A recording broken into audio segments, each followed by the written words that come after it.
welcome to Chore Chapters, because everyday tasks need good company. I'm Leo, and with me as always, we have got Luna. Hey everyone, I hope you're all doing well. Today we've got a thrilling and interesting story lined up, so grab your headphones and let's dive straight into the story.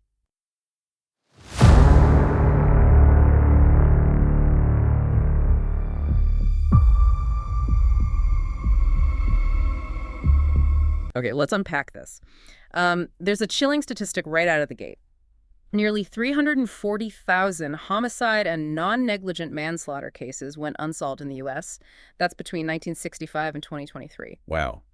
That's a staggering number. It really paints a picture of, well, just countless unanswered questions for families. Exactly. But then, you get these cases that just defy the odds, cases that were ice cold for decades, and then suddenly they crack open. Like the Dennis Rader case, right? The BTK Killer. He terrorized Wichita for years, completely evaded capture, and then decades later, justice. Right. And what's so fascinating, I think, is that it wasn't just like luck. No, not at all. It really highlights that relentless investigation, the killer's own psychology, and crucially, the way forensic technology just changed the game for these old, cold cases. Absolutely. So yeah, the BTK story itself is gripping, no doubt. Yeah. But our aim here isn't just to, retell the crime story. Right. We're doing more of a deep dive.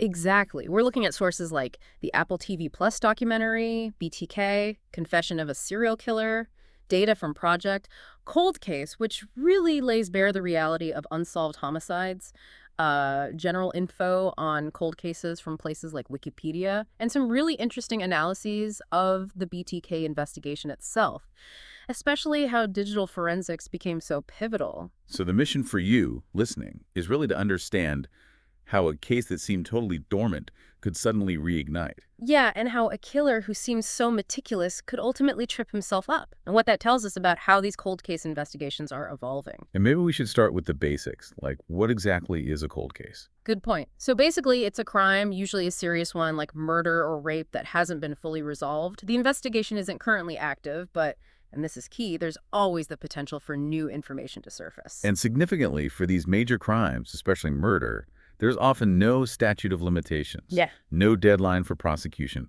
That was absolutely vital in the BTK case, wasn't it? Totally essential. But unfortunately, the trend isn't great. The rate at which these cases are being solved, the clearance rate, it's actually been slowly declining. Which is where organizations like Project Cold Case come in. They provide, hope and advocacy for victims' families, which is so important. Yeah. And they compile these statistics. Yeah, and the numbers are pretty sobering. Between 65 and 2023, like we said, nearly 346,000 unsolved homicides and non-negligent manslaughters nationally. Wow. And just to give you some context, in Kansas, where BTK operated, you're looking at over 6,000 homicides in that period, with maybe over 2,100 still unsolved, just in that one state. And that decline in clearance rates, it's a real issue. If you look at the project, cold case data, like back in 1980, there were about 23,000 homicides, and maybe 6,500 went unsolved. Okay. But fast forward to 2023, fewer homicides overall, around 18,000, but almost 8,000 of those went unsolved. So the proportion is growing. So more cases piling up, essentially. Why is that happening? Is it just lack of evidence? Well, it's complex. It could be lack of suspect identification initially, sure. But sometimes it's tunnel vision in the investigation, maybe focusing too much on one lead early on. Right. Overlooking other possibilities. Exactly. And of course, resource constraints in police departments play a huge role. Plus, the sheer volume of cases can be overwhelming. And crucially, how well forensic evidence is collected and preserved right at the start that can make or break a case years down the line. Okay, so that sets the stage, the challenging landscape these investigators face. Now let's turn to the BTK saga itself. Dennis Rader. Bind, torture, kill. That moniker alone is terrifying. And his initial spree, the 1974 to 1979 in Wichita. It started with just unimaginable horror. The Otero family, January 74. Joseph, Julie, and their two young kids. Joseph Jr., age 9, Josephine, aged 11. Just brutal. And right from the start, he established these patterns, didn't he? Leaving semen, taking souvenirs. Yeah, disturbing signatures. Yeah. And then, just a few months later, October 74, that first letter arrives at the Wichita Eagle. The first BTK letter. Exactly. He claims the Otero murders, coins the bind, torture, kill name, and includes details only the police and the killer would know. Pure taunting. And the killings continued. Catherine Bright in April 74, Shirley Vian in 77, Nancy Fox later that same year. And his audacity was just escalating. Hmm. With Nancy Fox, he actually called the police himself to report finding her body. Unbelievable. And he sent a poem about Shirley Vian to the newspaper. Then, by early 78, he's contacting the local TV station, KKE-TV. Demanding attention. Pretty much. Demanding national coverage, even suggesting names for himself. That's when the media really started using the term BTK Strangler. And it wasn't just murders. April 79, he targets Anna Williams. She survived, but he still mailed her things. A taunting poem. Just relentless psychological terror. And here's the detail that always gets me. While all this is happening, Dennis Rader, the family man, the churchgoer, he graduates from Wichita State University in 1979. With the degree in. Administration of Justice. Wow, the disconnect is just chilling. Right. So how did the initial investigation go? There was a task force, wasn't there? Yeah, the Ghostbusters Task Force, formed in '84. And credit where it's due, they were meticulous for their time. They saved everything, fingerprints, any bodily fluids they found, which, held that crucial DNA evidence for later. Even though DNA technology wasn't what it is now. Exactly. They preserved it. And they kept all those letters. They even consulted the FBI, brought in profilers like John Douglas to try and figure out who this guy could be. But they didn't get him. No. Despite all that effort, the task force was disbanded in 1987. No arrest. And then more murders, but also sort of silence? Yeah, he killed again. Maureen Hedge in '85, Vicky Wagerl in '86, and tragically her husband was initially a suspect, which shows how investigations can go off track. Oh, man, yeah. And then Dolores Davis in January '91. She was his last known victim before he just seemed to stop. And around that time, 91, he gets a job as a compliance supervisor in Park City, Kansas, a local government job. Right. And then, for over a decade, nothing. No known murders, no letters, no calls. Yeah. The BTK case just went completely cold. Dormant. Until 2004, what brought him back? It seems almost mundane, in a way. The Wichita Eagle ran an article, a 30th anniversary piece, on the Otero murders. And apparently, Rader felt the article implied BTK was forgotten, maybe irrelevant. His ego couldn't take it. That seems to be it. He even admitted later that the article triggered his return. So, March 2004, another letter hits the Wichita Eagle. Claiming another victim. Yes, Vicky Wagerl, the '86 murder. And this time, he includes her driver's license and, crucially, photos he took of her body. Which gave investigators something new, right? DNA. Exactly. It allowed them to finally get a viable DNA sample, turns out from under her fingernails. She fought back. That preserved evidence was now gold. He just couldn't stay quiet. The need for recognition was too strong. Apparently so. The communications kept coming. May 2004, a puzzle sent to KKTV. And hidden in that puzzle, the letters R-A-D-E-R near his actual street numbers. Almost careless. Hiding in plain sight, kind of. Sort of, yeah. Then January 2005, a garbage bag turns up. Inside, Nancy Fox's license and this really bizarre staged Barbie doll. Yeah. Very theatrical, very BTK. Creepy. But the big mistake, the one that finally did him in, was the floppy disk, wasn't it? February 2005. That was the turning point. He'd started using digital media, maybe thinking it was safer, more anonymous than paper, How did he send it? to KSS-TV. Yeah. It came after the police ran this cryptic ad in the paper saying, "Rex, it will be okay." They were testing if he was watching, trying to communicate directly. He took the bait. And the disk itself, what was on it? Well, the file he thought he was sending was just another message from Bill Thomas Killman, his alias.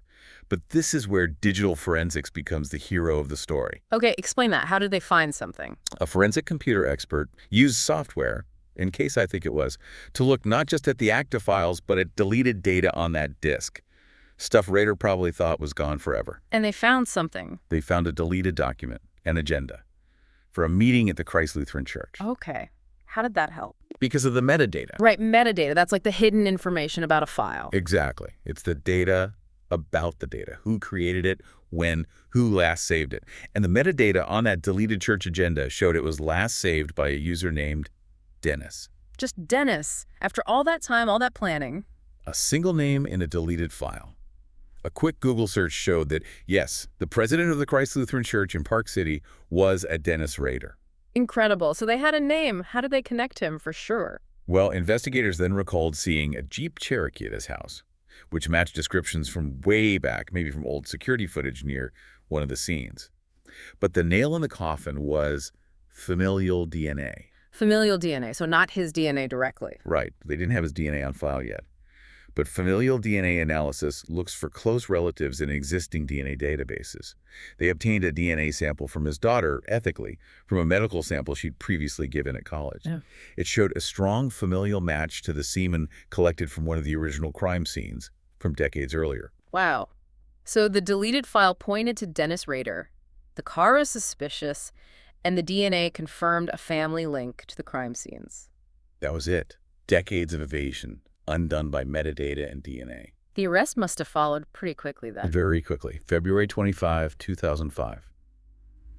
And the confession, well, it was apparently chilling. He just admitted everything. Over something like 32 hours of interrogation, Oh, boy. just calmly detailed all 10 murders. The methods, the twisted motivations, everything. And he led them to more evidence. Oh, yeah. He told them to check his office at Park City Hall. Called it his mother lode. What did they find? Everything. Newspaper clippings he'd saved, copies of all his communications, mementos he'd taken from the victims, even chapters of a book he was writing about himself. The BTK story. Just unbelievable narcissism. Textbook. Then came the guilty plea, June 2005. Pleaded guilty to all 10 counts of first-degree murder, and apparently recounted the details in court with absolutely zero emotion, just cold, graphic description. And the sentencing. August 18th, 2005. 10 consecutive life sentences. That adds up to a minimum of 175 years. So effectively, life without parole. Pretty much. Technically, under the older Kansas laws for some of the crimes, he might have been eligible after 40 years, but the consecutive sentences make that impossible.